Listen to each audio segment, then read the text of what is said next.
My mum had a fall at home a few years ago, and when I got there, I sort of went up from London. The paramedics were on site and doing their thing, and it was all pretty traumatizing seeing a lion there. My dad was like falling apart, and then like my uncle walked through the door. It's my dad's brother, and even in his late 80s, then he still had that kind of commanding presence. Like you knew he was in the building before you saw him.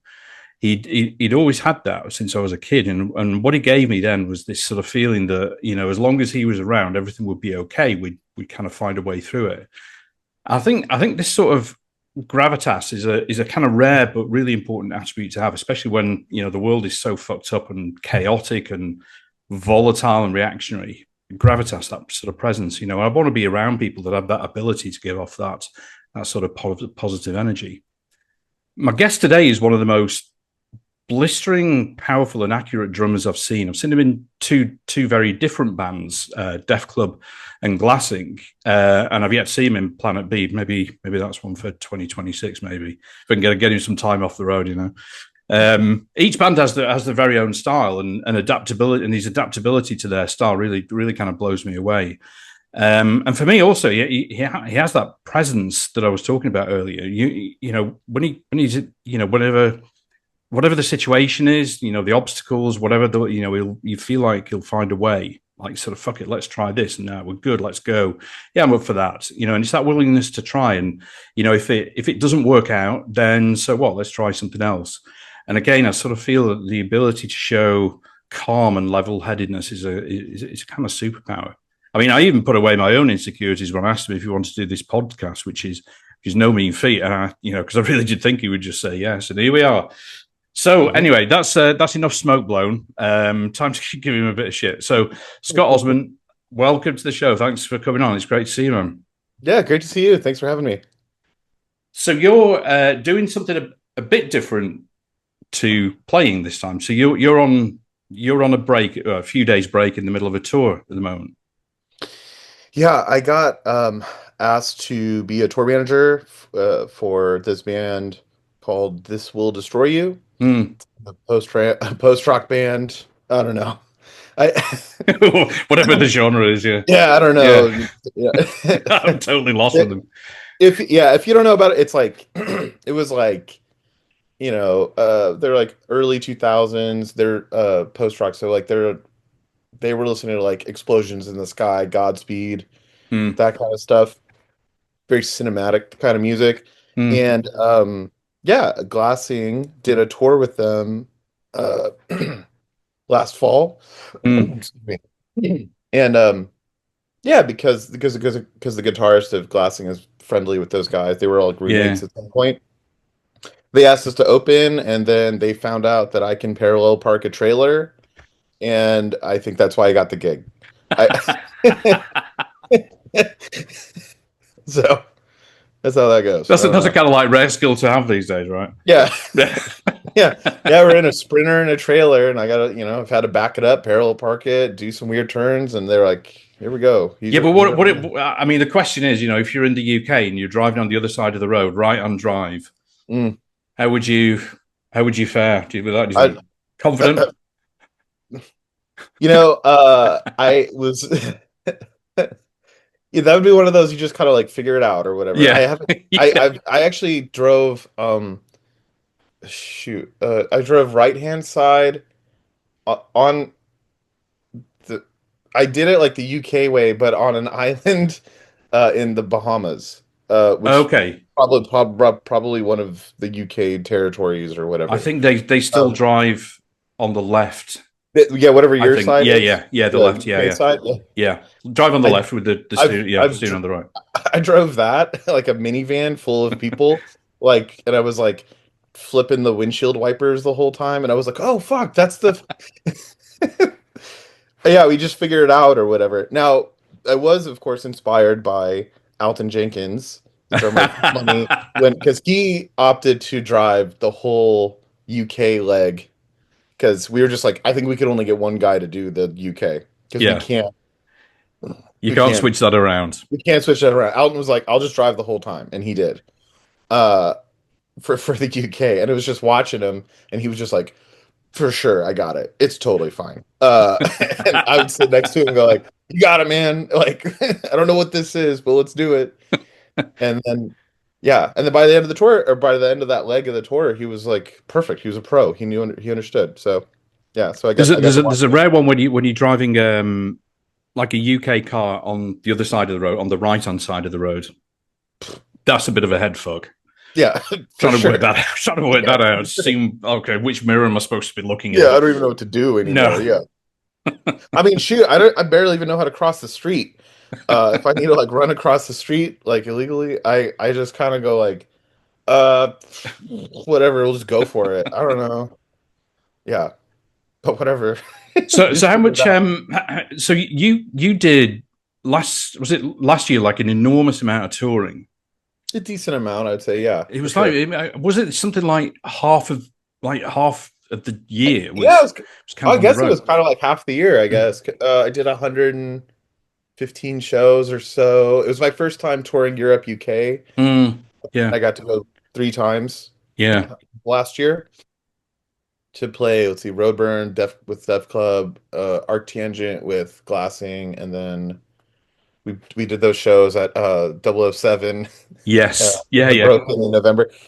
And yeah, and then filling in with US shows with both bands. So yeah, I did a lot. And I think the last time that you were here, I was going around. Well, in the UK, I was going around with stress positions, and you were. It felt like We were like a day you apart. a day apart or something Yeah. crazy like that. Yeah, it was to be like Stress Positions played the same venue I was playing the day before or I something. know. It And was I was just like, oh wild. man. I was like, why can't I be on that show? That'd be great.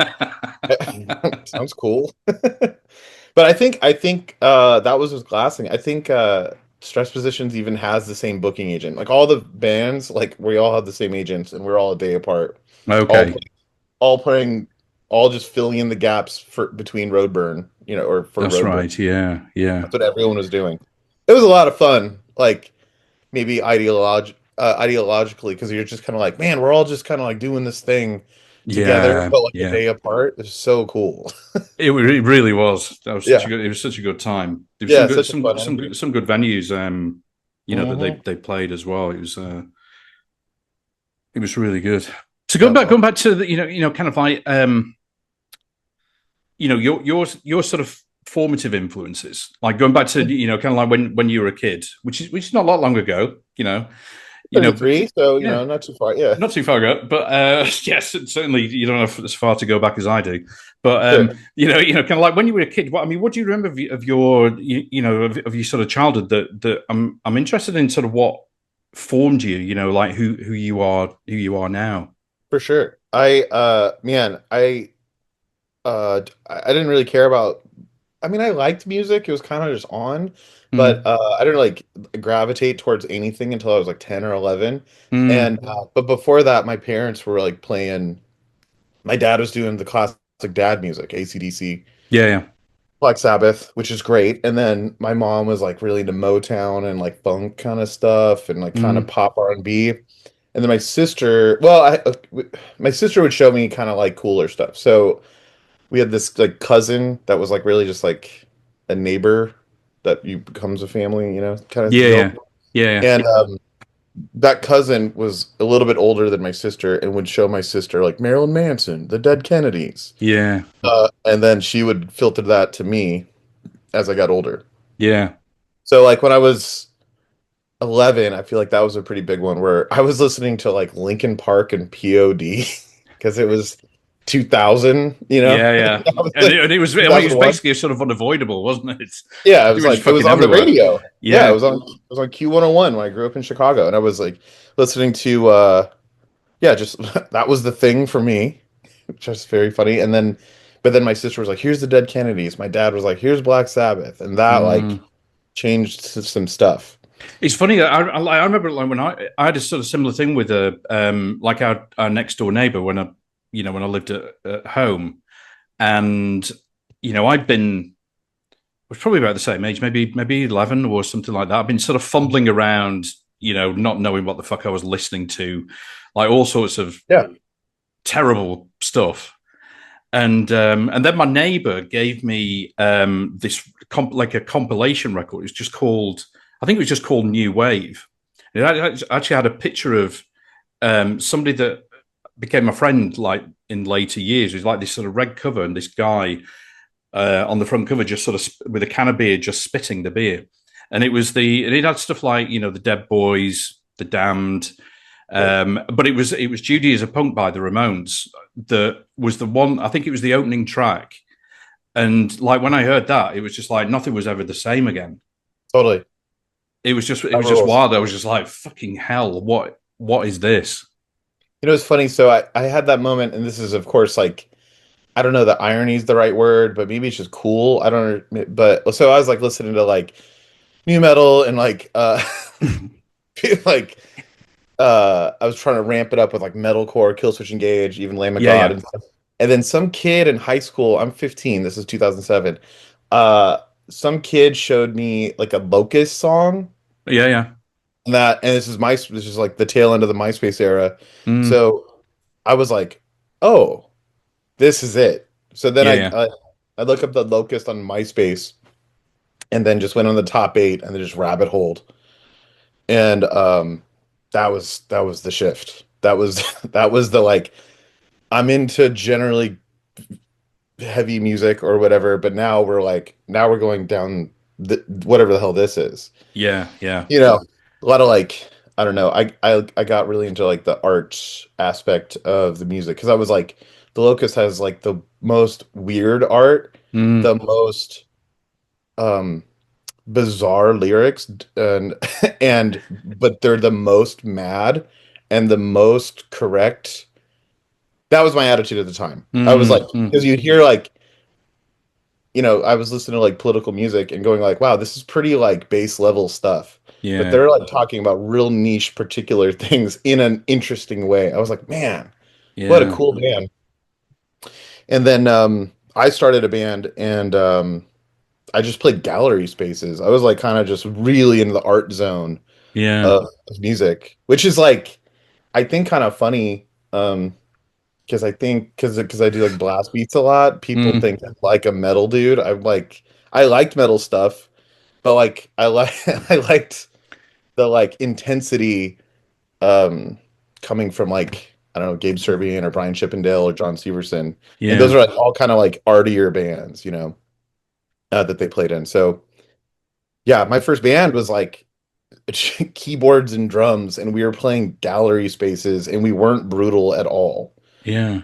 Um I'm always kind of like interested why I've tried to work out why I kind of like after the Ramones, it was like stuff like kind of Dead Kennedys, and I was always more about the sort of US punk and hardcore than the UK.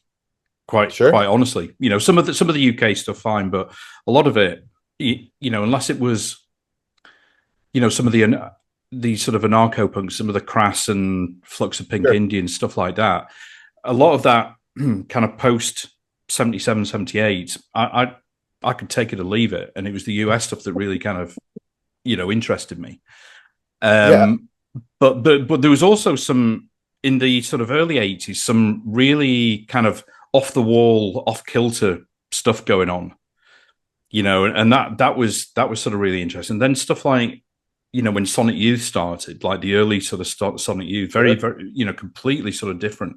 And I've always tried to work out why it was that I kind of gravitated towards that sound and not, The local sound. funk Yeah. or soul music and stuff like that. Man, okay, that is like a topic of conversation constantly. So like I always appreciated that idea. It was like, what it's like, it's not necessarily about the music, but like kind of what happened to draw you to the music. Yeah. And it's like, uh I don't know. I think Yeah. for in cases where I've like listened to interviews with other musicians I appreciate, or whoever, uh oftentimes it's just like, oh, I feel like an outcast to some extent, Mm, and like this cool person did this cool thing for me because they were feeling bad for me, maybe, yeah. or something like that. Yeah, I don't know. When I was younger, I always felt like a little over here. Like Did when you I feel found out like? about, Do you feel a bit like an outsider? always Always, still. I yeah, mean, yeah, yeah, always still. Um, yeah, there's I still get called names as an adult. It's weird by strangers. It's strange. Um, yeah. so um And was that kind of reflective of people that you were, kind of hanging out with when you were a yeah, my kid as friends well? are all Yeah, fucking weirdos they too. were Yeah, weirdos as well. Yeah, yeah, yeah, they're all weirdos, but different genres of weirdos. yeah. So like it'd be like you're the Tim Burton weirdo. There's like so in my time in high school is just like kids that were just like I'm obsessed with The Nightmare Before Christmas, Hot Topic '06. Like Yeah, yeah, yeah. you're like okay, whatever. That's weird. Yeah, the anime weirdos. But no one that was like really into the weirder music. They would just all be listening to like the Used and Yeah. Taking Back Sunday, which was like weird alt It's, music. it's, And it was it's like it wasn't like brutal enough for me when I found out like, oh, I feel even weird from you guys. yeah, Uh yeah. I feel like the weirdo in the weirdo group. Okay, cool. I don't know. I sometimes, I mean, I was going, I remember I had a friend at school, who was into the same sort of music as me. He was more, I mean, his favorite band was The Fall. He was really, really into Sure. The Fall, right? And then, but it was almost like and then like the rest of the people at school were just like into shit, quite honestly, from my perspective, shit. For sure. And so you go to kind of like house parties and stuff like that, and deliberately put on like provocative stuff, stuff that Just to I'm kind of still see. annoyed about, and sort of stick some fucking pneumatic drills on and stuff like that, and then just get like told to leave and stuff like Totally. that. But that was kind of the fun part. I was always like scared to DJ in the car. I'd be like, okay, well, I can't put on like 90% of the shit I listen to. Uh, it's gonna be, or I'd be like scared to, or I'd be like, let's just throw one in. Let's see what they think about Yeah, something really bizarre. and it kind of Yeah. always got a kind of weird reaction. So like, Always.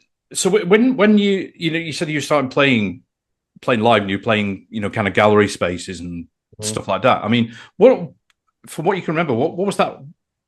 How did you feel going into that? Terrified. Terrified. Man, yeah. Yeah. Terrified. Yeah. Yeah, I'm like 16. I'm booking shows on MySpace Wow. and uh what was it? It was like I started a band. I've been playing drums for a year, maybe just shy of a year. Yeah. And I started a band with my friend because he had a keyboard at his house. We just thought it'd be funny if there was a band that was drums and keyboard. Yeah. We were listening to like Yip Yip and stuff, and probably the Zomzoms too, Mm, and which is just some weirdo stuff and synth based weirdo stuff, and mm. we just thought it'd be sick to do a band, even though he'd never played a piano in his life. I'd been playing drums for less than a year. We wrote one 30-second song, and I said, "Let's book a show." Wow. And we Fab. booked a, we Wow. booked a, we booked a show, and with no, is the song's terrible. It's really bad. And we booked a show, and then just like made a set. We made like 10 minutes of music, and we were like, we got it. And then Wow. That's incredible. yeah, the first show was like my parents were there and like two other people, and I was like, you know what, that's great. Awesome. So, Yeah. like playing drums was you just taught yourself? You just kind of got on the kit and, No, and no, sort of, I did lessons. I you actually did did some lessons. lessons. Okay. Well, yeah, this is the funny story. This is like how I think I got into drumming. I was like really into skating. Right. Uh and skateboarding, and I was like maybe able to like pop a curb. And I was like trying to like go down hill. I was trying to get more comfortable like going down bigger hills, going faster. Mm, And I lived near a hill, so I just like was going down the hill, started wobbling, and then kicked out, and my mm. board went down a storm drain, and I couldn't fit, and I stopped skating. Right. That was it. And then Okay. and then like 2 months later, I picked up drums because I was like kind of tapping on stuff a lot, and my Yeah. mom was like, "Why don't we just do drum lessons, see how it goes?" Between when I was the summer of whenever I was 14, Mm. and That's yeah, good. That's good that your mum encouraged you to do that. yeah, she was like, "Yeah, let's just do lessons, check it out, do it for the summer, see if you still like it Wow. or whatever." So I Yeah. did like a weekly lesson at South Austin Music, and then just became obsessed. Wow. Just became obsessed with drums for like 2 years, like crazy obsession. Yeah. Uh, yeah, where I was playing constantly, and then I was able to start a band or a couple bands really. My, I forgot about this until right now. I had a band that was awful, but it was awesome. I found it on like on MySpace. There was a band, there was like my high school had a subgroup or something, like a group, and they had like an ad section, and like some kid was like, I'm looking for a drummer to do like a grind project. If you like, what were the references? Like Discordance Axis, it was probably a reference, and I was like, I don't Yeah. even know who that is. I was like 15. I was like, never heard of that. Sounds good. Let's do it. And That's what I'm talking about. That's what I mean about you, Scott. That's it. Fuck it, let's do it. yeah, it was like, we're looking for blast beats, we're looking for D beats, and I was like, I'm not good at that shit, but let's go ahead and do it. And they like go over to this dude's house, and it was bad. And he was a drummer that was like trying to have a guitar project, Right. so he wasn't good at guitar, but he was probably better at guitar than I was at drums. Yeah. And but yeah, and we just like made a band, and then we recorded a demo. It was Wow. this is like some bad music. This was like our demo was 6 songs, and it was like a minute and 20 seconds. In Like total. proper grind, proper garbage Wow. grind. Just 1, 2, 3, 4, 1, 2, 3, 4. Like Wow. really cool. Have you still got those recordings? Absolutely not. I No. wish I did. Yeah. I don't know where I don't know where that is. And then like right after that, I started the thing with the keyboards. Like right Yeah. after that. And then that's when I actually started doing stuff. Right. Okay. So that Yeah. was kind of like your like kind of gateway into Doing stuff, doing kind just of. doing stuff. Yeah, for sure. Just doing stuff. Yeah, and then I got to like start playing shows right away because I just I figured out how MySpace kind of worked, or I Mm, put a way to where I was like, well, this guy's got 200 friends and we have 100. Maybe I can still ask, maybe they'll still ask if I ask them to play a show, maybe they'll actually do it because we mm, have a similar number of friends. yeah. That was literally it. Or I'd be like, oh, they're in their top 8. Number 3 is my friend's band. Maybe I'll hit them up. Like, dude, that's how I booked all my That's how you shows. book them. That's Yeah, and then brilliant. I would DM them, and then I would look up at venues on MySpace and be like, who's gonna respond to like a 16-year-old? Yeah, yeah, yeah, yeah, yeah. It's insane. It's But like trying to be sort of optimistic but a realist at the same yeah, time. yeah, I was like 16. I was like, man, no one should respond to me. Like, okay, what do we do? And I can't play a bar. I'm 16. I don't know what that Yeah. is. There's But yeah, I don't know. I just kind of worked out, and I played like a show at a gallery space. There was this pizza place in Austin called the Parlor Mm, that would let me. I would just like look at their calendar and go like, "Hey, I want that date. I'll put the bill together. I'll make a flyer." mm, And then I would just do it. And then there was a record store called Trailer Space Records. I would do the same thing. Hey, so your calendar's open that day. Can I book a show that day? And then yeah. they would just say, "Okay," and I would be like, "Okay, I That guess would I be got the it. gig." Just as one word. Yeah, Okay. So okay. that was what about sort of 2000 mid 2000 This would have been 2006. 2008, 2009. Okay. Yeah, I started playing drums in 2006. Oh, Mm, okay. So maybe the band stuff happened like 2 years later then. mm. Yeah. Okay, that makes more sense. Yeah, but first shows were 2008. And the sort of the feeling of being sort of terrified. I mean, Constantly. how's it? I mean, is that do you still get that, or have you kind of learned to live with it? How Yeah, does it feel now? every bit of like confidence you might see is like totally a learned skill. Yeah, Um, because yeah, then I was more like I would like book a show, and then I realized after booking a show like, oh, if I talk to people and I'm mm, like cool, maybe I'll get another show, which is yeah, this is all I wanted. I just wanted to play another show. yeah, And yeah. and So that's that kind how of like almost sort of overrode, it was the and only thing. it was the only The thing only that matters. Yeah, Yeah, I was like in high school. Yeah. trying to play shows with anyone that would have me. Yeah. But then I would be like, okay, well, now that I'm at the show, I need to talk to the most important people in whatever the context is. Like, I would be like, Yeah. and because this person might actually help me get another show. Very Right. like weird, I guess, to be like businessy or whatever about it, or networking or something. Because I was just trying to make stuff. We like the Mm. music we were making is like unlistenable too. Like Mm. almost almost all the music I've done has just been like a shitty version of Def Club like my whole life. So like so, we peaked. We got there. We found the sound with these guys. Like we figured it out. But it's like I've been doing kind of just a shitty version of Def Club forever. So it's just like and Def Club's hard enough to listen to. So um yeah, so you just kind of go like be super cool to everybody was like kind Yeah. of my thing. It was the second or third show I played. There, I played with a band called Gale Gold and a band called the Ichi ni Sanshi, and it was Chad A, who owns the synth store, switched on in Austin now. Mm. He was playing synth, and he was like, "I love you guys. This is so cool. I'm 17. My friend is 16." He's like, "This is so cool. Let me get your address. I want to send you stuff." And I was like, "That sounds great. Here's my address." Yeah. Yeah. And he Yeah. sent me this box that was all had a bunch of glitter on it and like a million CDs and books. And the CDs were all like either actual releases or like comp CDs or back then, like mix CDs Mm. of different just kind of weird shit. Um, the Oblong Boys, Stump, um, were big Mm. ones, Zomzoms obviously, and then like any like no wave, new wave of like 80s, 90s, 2000s. Mm.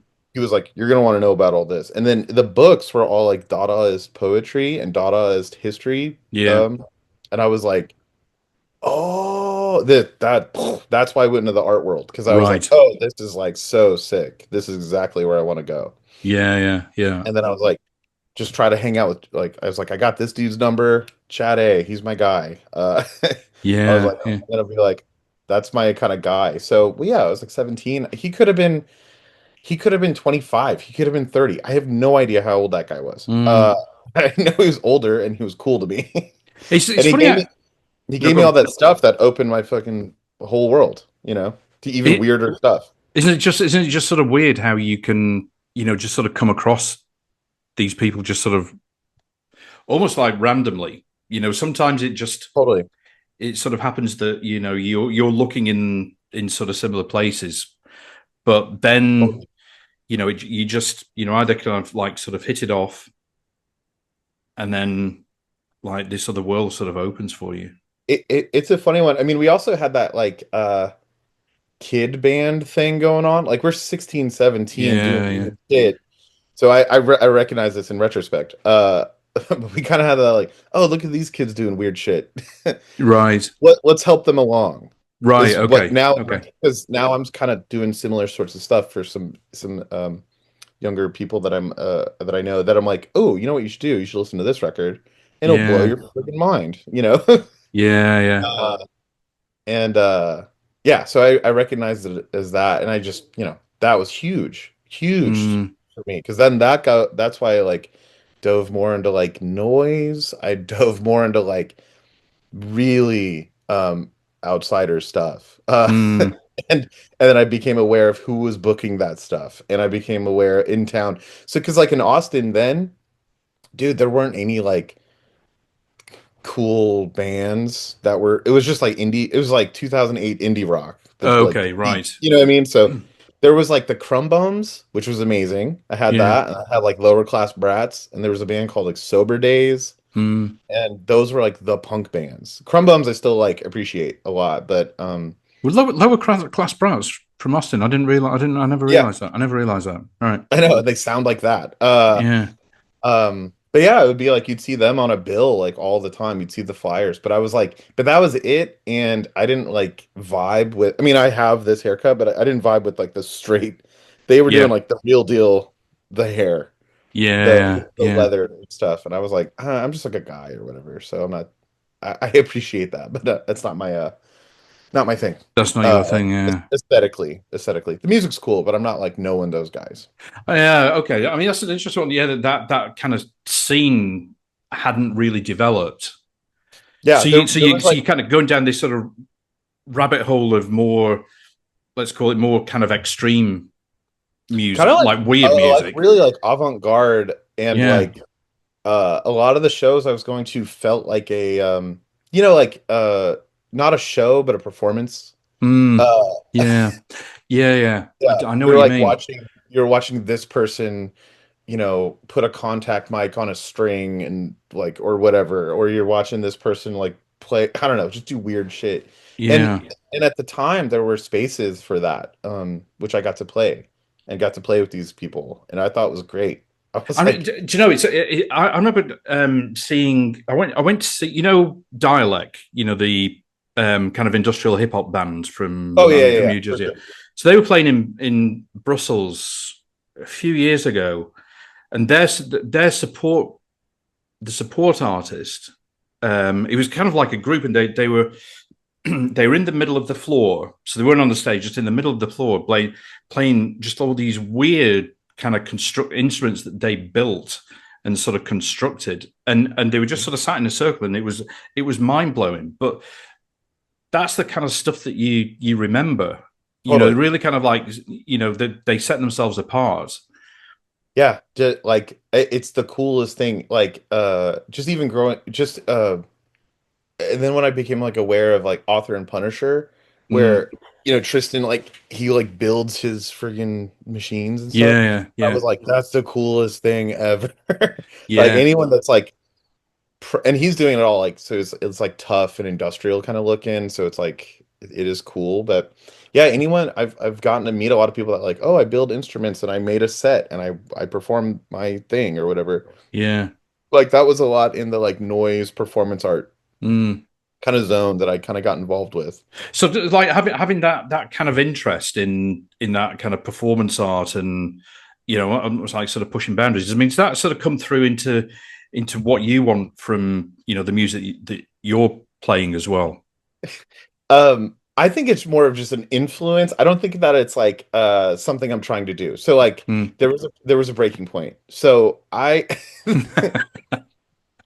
as my bands, we worked so I don't want to disparage anybody, Yeah, but yeah, yeah. my bands we were playing like we practiced so hard every day and we Mm. practiced a lot to make our weird songs like songs. And I knew some of these like noise guys were like just drinking a beer and doing this for the first time. And I'm playing shows going like, man, I work so hard and we're opening the bill. And I'm like, Yeah, man, okay. that sucks. I was like, I want to play with other people that like work really hard on their songwriting.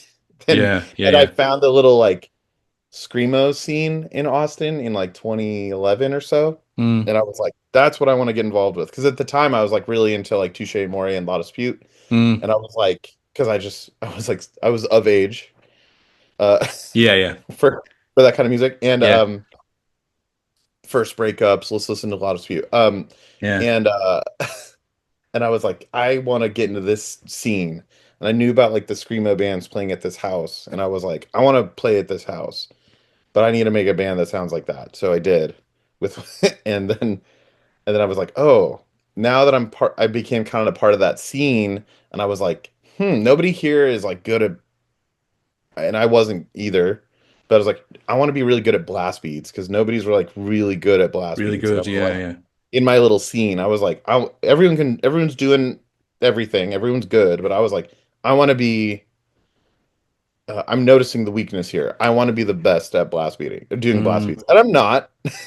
But that was like my goal. Like I was like You're very modest. in my scene, I was like, I feel like I could. You got to have a thing or whatever. So I've like Yeah, had yeah, this cut forever. I was like, I want to have this thing, and that's gonna be my thing. Because other yeah, guys had other things. Other guys like other drummers, other bands had their kind of like vibe or something, and yeah, yeah. I was like, mine's gonna be this.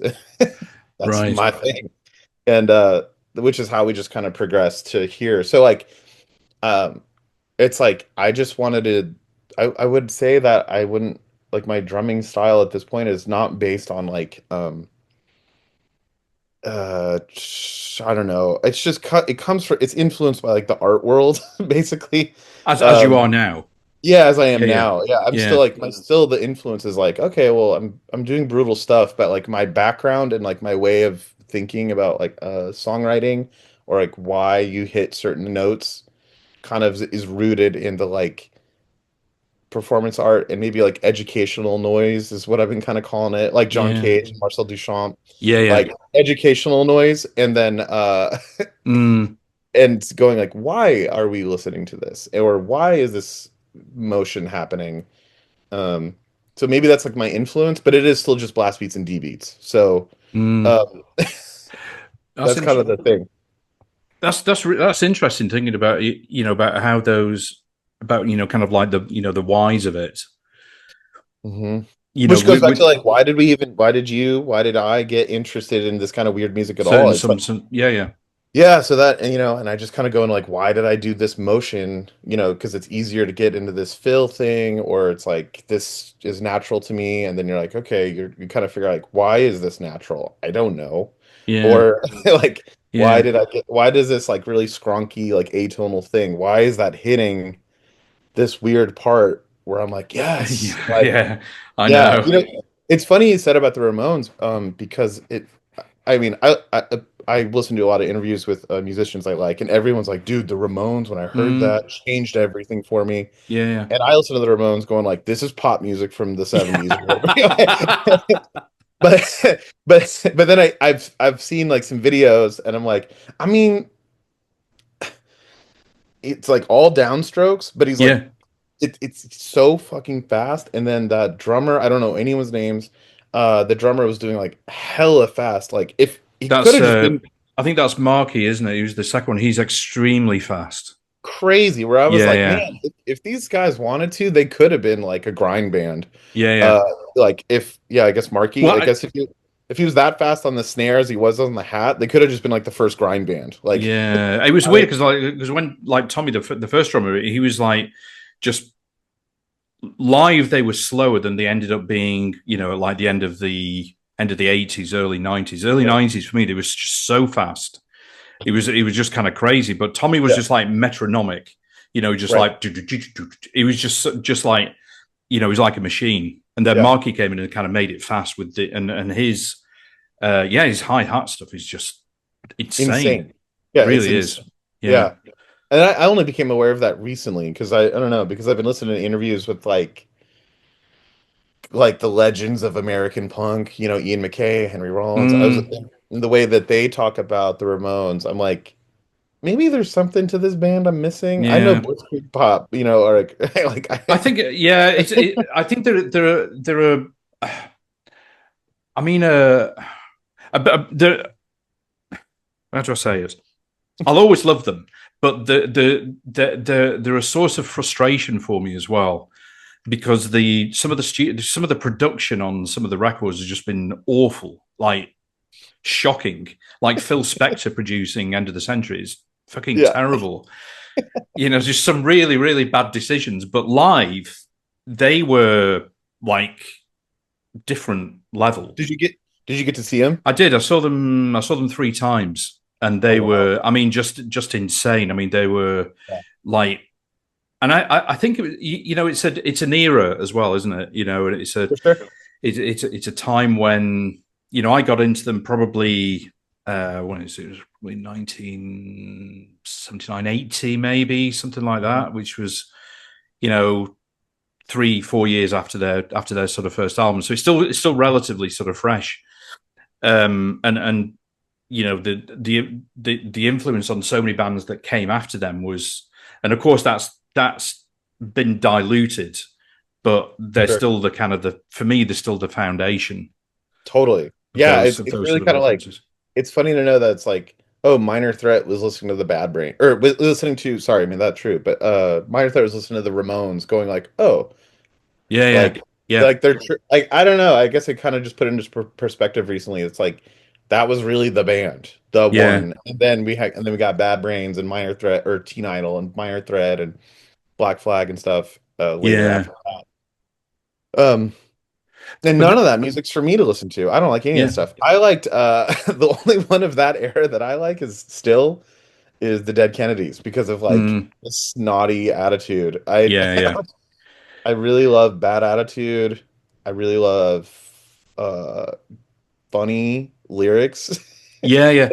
And like that was the one my sister showed me the Dead Kennedys and I was like, "Oh, this is perfect music for me." Yeah, I know exactly what you mean. That, Yeah. yeah, I think like every album, maybe the last one, but even the last one, Bedtime for Democracy, I still like. But Mhm. um, Frankenchrist for me, which was such a departure, For was sure. still a fucking incredible album. It just and the reason I like really kind of still think it's a great record is just because you can almost like you can just sort of feel the like kind of decay. Do you know, Hmm. like in society, the record just sort of sounds like that. Totally. They just Yeah, had that knack. They were incredible.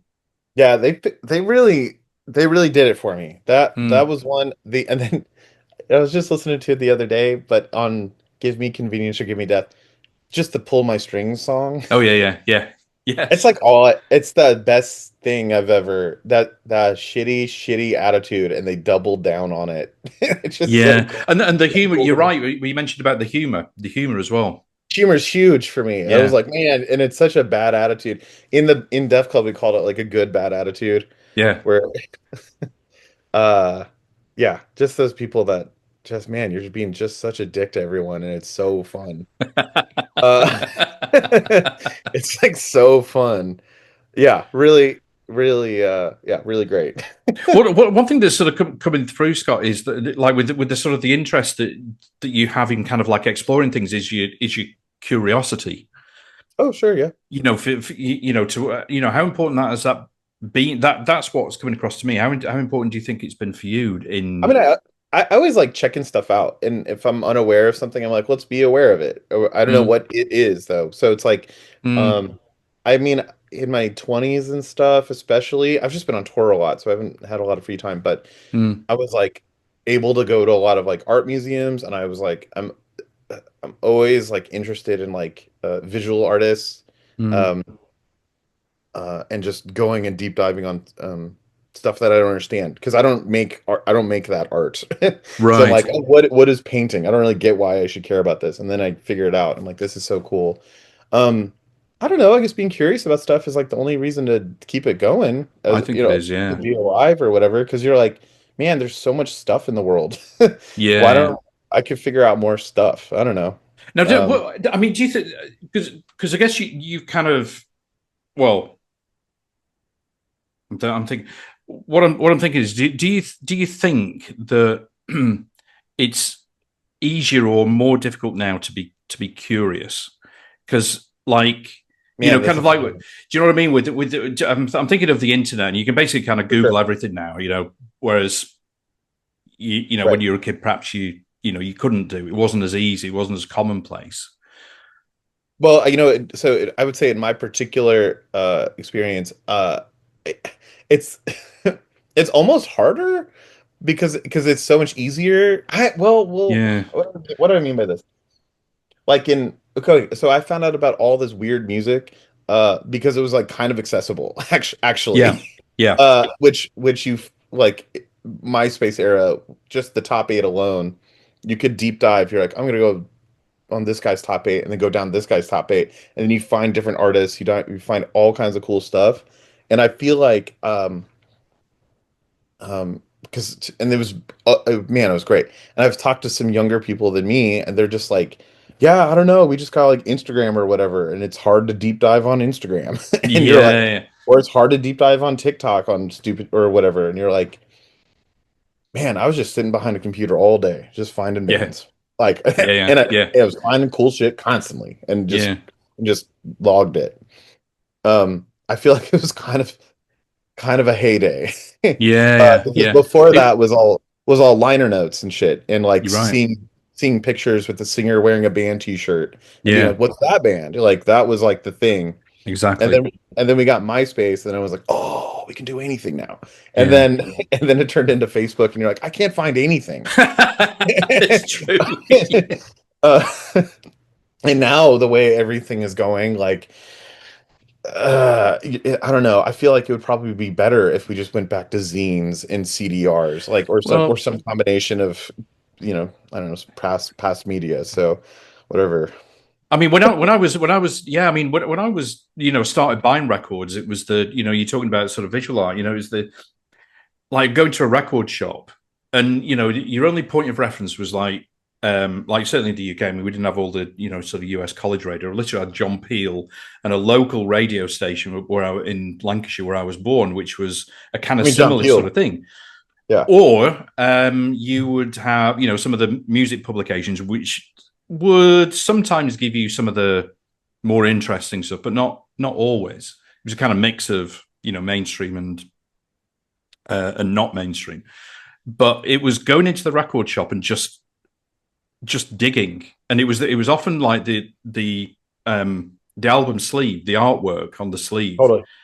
Yeah, I remember like going in like my local record shop in Chorley where I was brought up, and like Susie and the Banshees, Killing Joke, and it was the artwork that it kind of spoke to me like about like this sort of different world that Totally. I wanted to be part of, but kind of couldn't be because I was up in some provincial town in the north of England. Do you know what I mean? Though Absolutely. it was just so like beautiful. Totally. I mean, man, my sister was the best at it. She had that because I would say in the 2000s, like it was like you kind of had so much access to music on MySpace, but she still Mm, kind of had the whimsy, and she mm, had a driver's license. So she would be like, "Hey, we're gonna go to the record store. We're gonna go to Waterloo Records." And she would just pick up CDs because she liked the cover.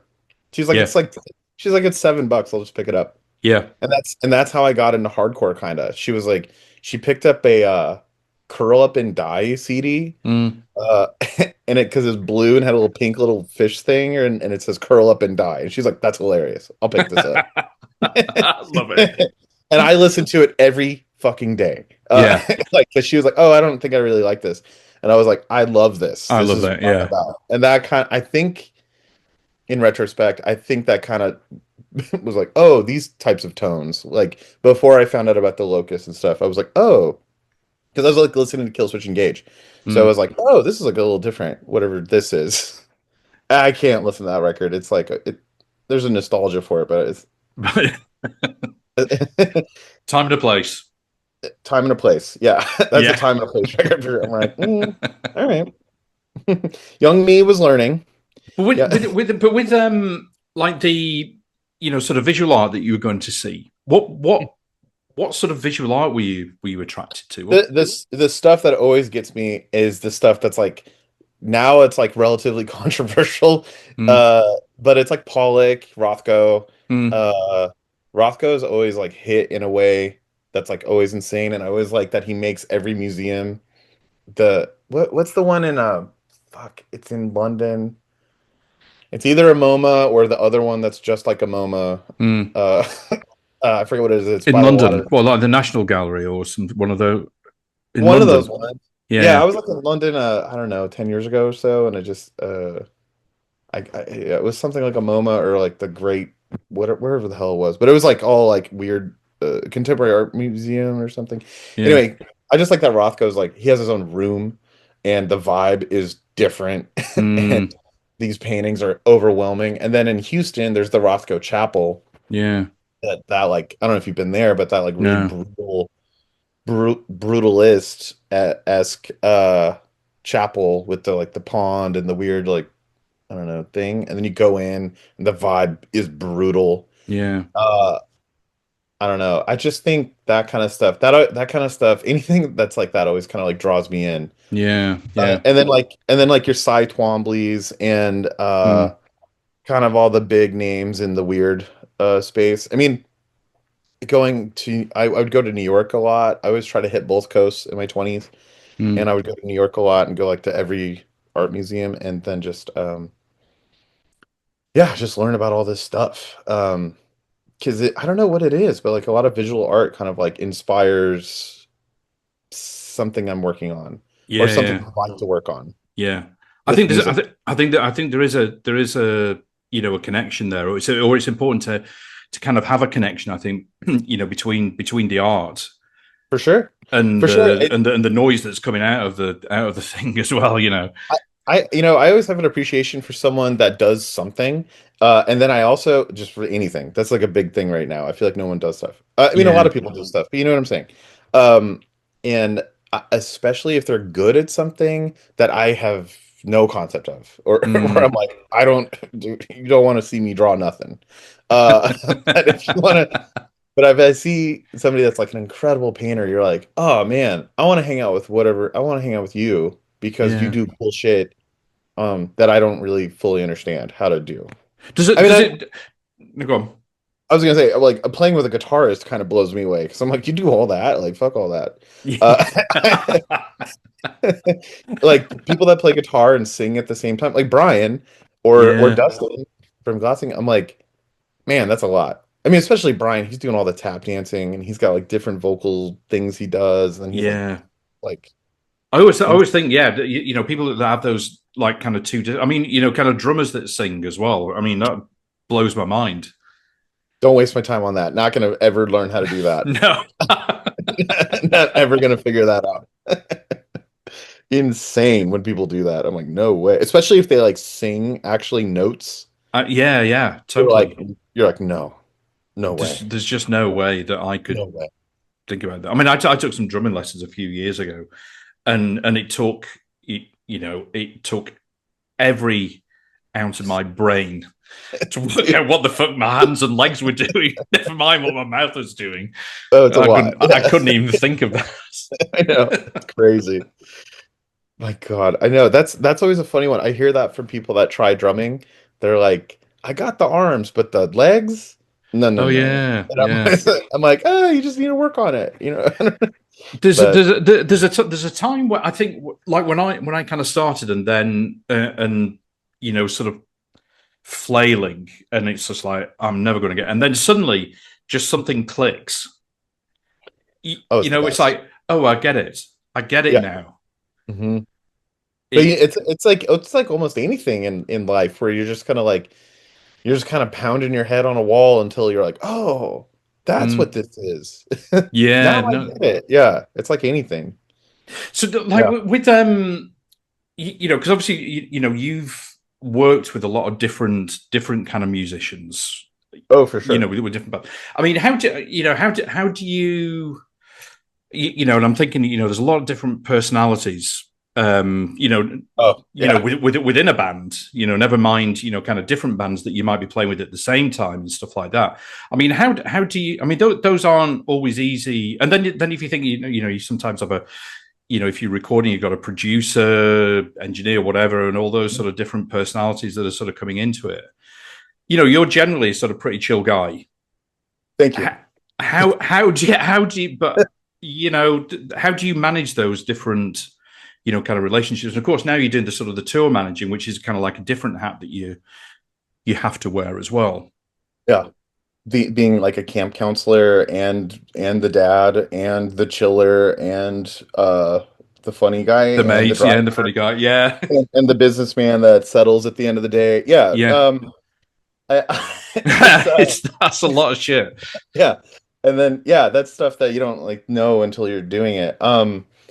Uh I don't know, man. I feel like I could write a whole book about that because I've actually thought Mm, about it. I was like, I have some younger friends that are in bands and they have like their band dramas with certain personality types I've noticed that are yeah. always in bands or sometimes in bands. And I don't know. I feel like I got a lot of cool experience working at a restaurant. Mm, I got to be a server, bartender, host. I've been man. I'm a manager. I've done it yeah. all. Um, the way I've kind of like I because of that I've gotten to meet a lot of types of people, and Yeah. then you kind of just what you have a goal that you want to finish with, um, and it sometimes you have to like do a lot of weird stuff to get to the To goal, get which to is that. like, Yeah. and the goal being, say, in a restaurant, you're waiting a table, you're serving at a bar, is just like pleasant enough experience to get a tip Yes. and for you to come back. Yeah, yeah. Like that's it. And I think I learned a lot about that working at restaurants and bars and stuff. Mm, And then in music, I just kind of like have applied some of those sort of ideas that I truly believe. Like I feel like the point of anything is just to be chill and to make sure everyone's like generally okay yeah, and yeah, satisfied with whatever end product, whatever the thing is. So like in the bands that I play in, it's like everybody in Def Club's very passionate yeah, and yeah, and intense, and that is why the music is like this. yeah, yeah. And to get to the end goal of there's a record, 10 or 11 songs that are like that we all like. It takes a lot because Mm, on any given day, someone might have, myself included, might have like an attitude that day, yeah, yeah. or because people, it's just I don't know, because the weather sucks right now. I don't know, like Mm. maybe I feel like I'm in the UK right now. I'm like sometimes I'm like I'm affected by the weather. Sometimes people have like a life thing. Their family is having an issue. It affects them in whatever way. They have a relationship thing. They have a whatever, Yeah. and it just it's always been to me, and this is like in my own bands. This is with everyone. Is like, well, you know what? Give people the benefit of the doubt because stuff is weird and life This is sucks. where empathy comes in, isn't it? I guess so. I mean, I just go like I'm always more concerned with like, oh, you probably have something bigger going on and you're taking it out on me, and Yeah, yeah, I shouldn't take that personally because you've never done this. yeah, yeah, Or like in the case of like a customer that you only see once, you're like, I bet there's a bigger picture here. And yeah. the fact that you're coming in for a bad time or to give me a bad time, but you're still coming in means to me that you're not usually like this, Mm, probably. yeah, And yeah, I've noted that in myself where I was like, you know, you're like on a vacation and you're with your partner, or you're with your friend or whatever, you're on tour or whatever, and you're just nonstop talking. And then you get to the restaurant and you're sitting in silence for some reason. mm, Uh for no reason, you know, no yeah. malice. Just happens. Yeah, yeah, You just happen to be. And I'm like, I bet we look like a couple that fucking hates each other right now. yeah, But the reality is like we're having a great time. We just actually got to sit. yeah, yeah, yeah. We're And just so having like some downtime. Yeah, yeah, totally. yeah, and so it's like, oh, you know, when a customer comes in and they seemingly have a bad attitude, it's like, well, maybe they're just chilling. Yeah, And then and same thing goes on the road. It's like, well, maybe we're just in the green room in silence because we finally get to fucking just be some not in the van. You know, yeah, so yeah, let's not take these weird silences personally. Let's not take any of this stuff personally because it won't matter tomorrow. I swear, like it won't matter in a couple hours. I swear to God. I think these are the sort of things that like you. I don't know. You kind of almost like take them for granted in how you use them, but they are kind of like important that and probably can be overlooked. You know that exactly what you're describing. I feel, I And feel I feel like a lot of people get like really sensitive and bummed out when things are not seemingly okay but are fine. but a fine. And Yeah, yeah, it's they're very fine. true. Like I think a lot of people struggle with things being like a 6 out of 10 Yeah, uh in vibe, yeah, you know, yeah, like hey, the vibe's like fine. Who cares? And a lot of people struggle there and they think they're myself included. Maybe this is why I've gone this far with it, but it's like you kind of yeah, go like, "Oh, do they just do? Is everyone okay? I just want and then you're like, I don't know. There's a silence in the room, but there's yeah. eight of us sitting in the green room. Why is there a silence? Is everything okay? Is no one okay? And you're like, actually, no one gives a shit. We're all No, just on it's our everybody's phone. fine. You just Yeah, we're fine. We're just in silence together, and it's the vibe sucks, but it's just fine. driven for 8 hours where we've been in each other's Yeah, company. You just like kind of yeah. like okay, we're And just now we're still forced to be near each other, but because there's nowhere to fucking go. So, and this is where the seating is. Like, it's just facts. yeah, Like, yeah. and it's I don't know. So in different contexts that I get to be in a studio context, in a touring context, in a just chilling at my friend's house that they let me crash at for a week. It's just Mm. like I don't know, moment to moment, getting like recognizing what is happening, and which for me I do and I have to do in order to know how to do the next thing. Yeah, Uh which is like but I try not to think too hard about it, and that's like a whole thing. And I then know. Yeah, this is it exactly. You're totally right with that. like when you joined on that Def Club tour when we first met, I was like, well, this guy's chill, and he's doing everything that's like I would call cool and correct, which is like you were just kind of pulling up, and Yeah, then you'd help us like move gear sometimes. I was like, this guy's cool. Who's this guy? He's got funny shit to say. He knows Lars and Taz. I mean, he's cool. I got no problems. Like, yeah. I Well, was like, that you probably were sort coming of. into like an intense situation, a band on tour, Yeah, yeah. and I I cool. was like when I met you in Brighton. That was the Brighton. first. That was That was Brighton. Brighton.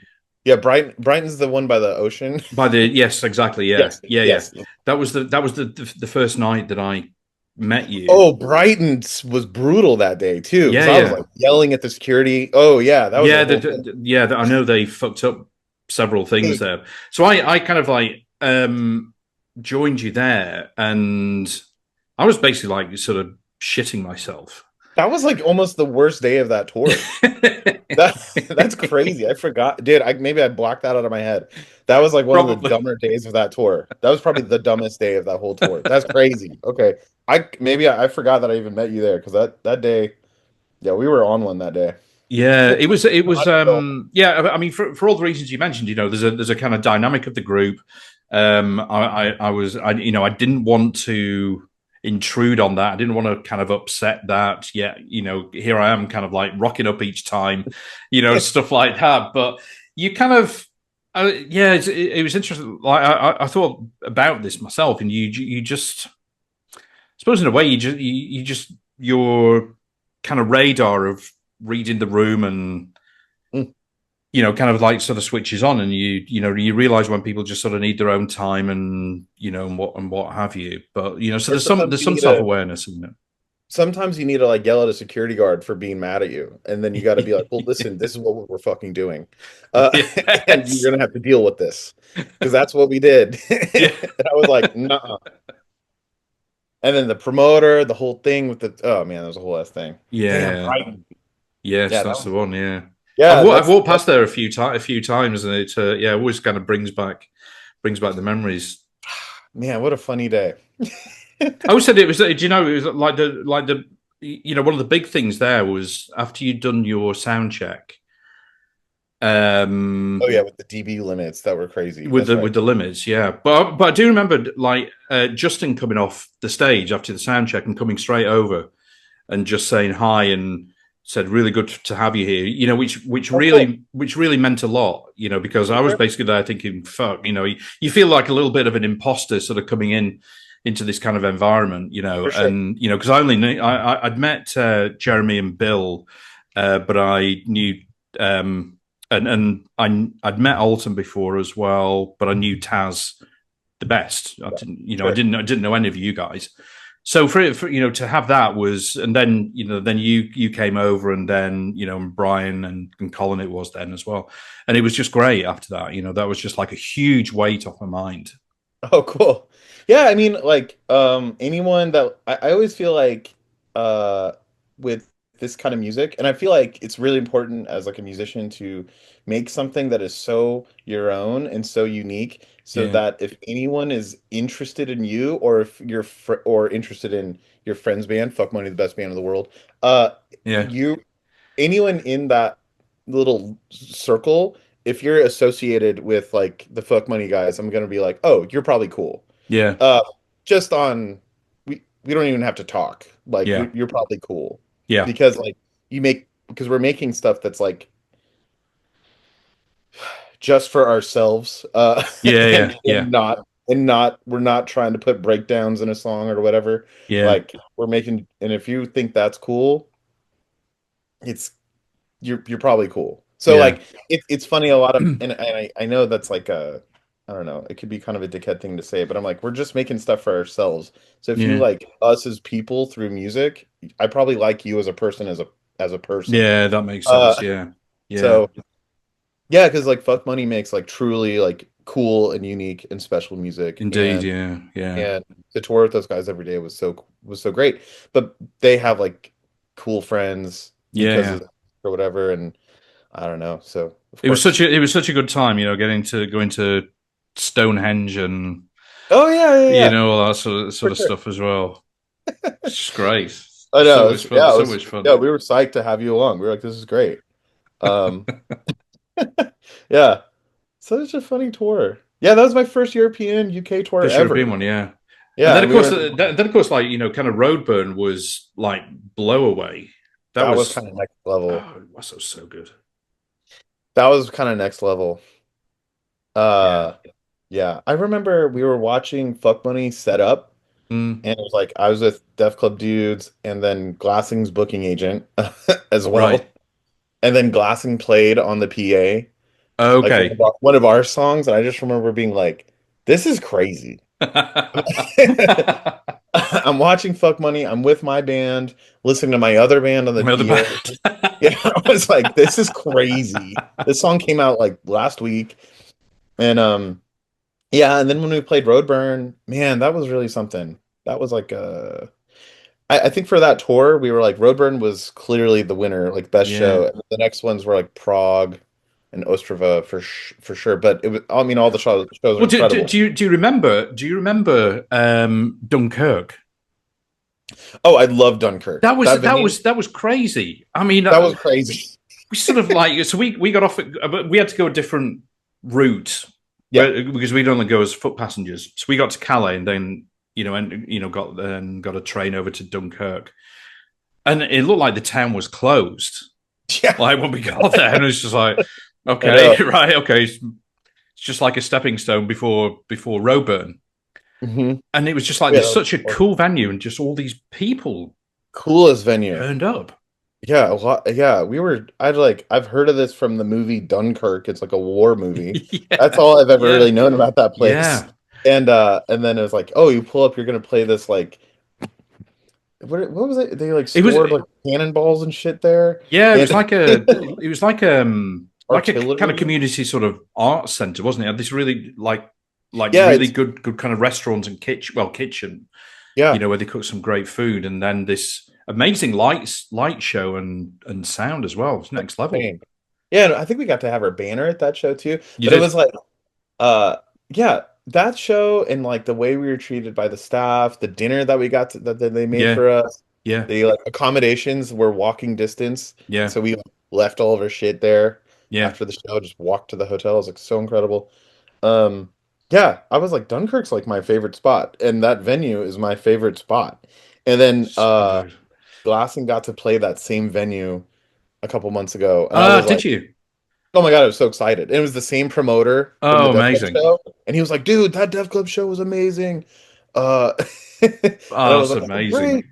And yeah, so fun full circle there. And I was like just hyping it up to the Glassing guys. I was like, Dunkirk, that's gonna be the one. That's gonna be the one I'm most excited about for Wow. yeah, because that show ended up being like a lot cooler than I mean, it's our first tour, so what are the expectations? Like Yeah, yeah, for sure. below the dirt. We're just like probably gonna be bad. Um Probably a big waste of time.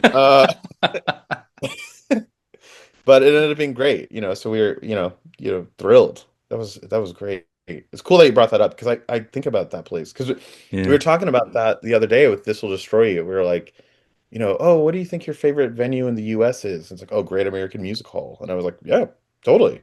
Or Mm. and I was like, what do you think in like Europe or the UK? And I was like, I think that spot in Dunkirk though. Like Yeah, that yeah, spot, yeah. I was like, that spot was sick. It was good. Yeah. It was a I got good to place. I got to actually tour it the last time and like check out the bunker. Oh, There's right. like Yeah, yeah. I got to like go into the abandoned fucked up Oh parts of it. shit, right. There's like they were like, yeah, there's like German writing on the wall. Okay.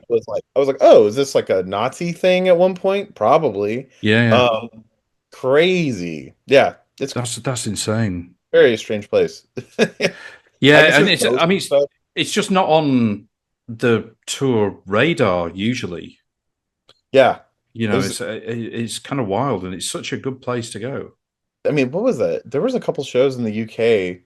I remember playing with different bands that like we played Dartington Yeah, and yeah. nobody's heard of Dartington. And Yeah. then and then another one I just played South End on Sea. Oh yeah, And yeah, it's yeah. like nobody had heard of that place. I was like, okay. I did like a session thing in Southport, and nobody knew what that was. Like Oh, anyone I so talked to, Southport and was, yeah. I mean, I used to go there as a kid. That was the like one of the cool, closest sort of seaside places to where I lived, at perfect. Yeah, home. Southport. yeah. Oh I my was in god, yeah. Southport for like some session thing, and like I was telling people about it, and they're like, "Don't know what that is," and I was like, "Cool, sounds good." That sounds good. Yeah, Yeah. sounds. This will be great. If it's South End on unexpected, if Sea. it's unknown, that'll do. Yeah, fine, okay. And I remember when Defco played at Dartington. I look it up on Wikipedia, and it was like population 700, and I was like, "It's gonna go one of two ways. It's gonna this show is gonna be the worst thing we've ever done, and no one's gonna show up, or the town is gonna The show up. entire town will be there. It's gonna be one or the two, because I've done this before. Fortunately, it was the latter, but yeah, that whatever, man. That's amazing. Yeah, yeah, funny stuff. Anyway, I will let you go, Scott, because it's your day off. Oh, Let you sure, go thanks. Yeah. and go and do whatever you're going to be doing. Banging out emails today. Banging out emails. We're psyched. Yeah.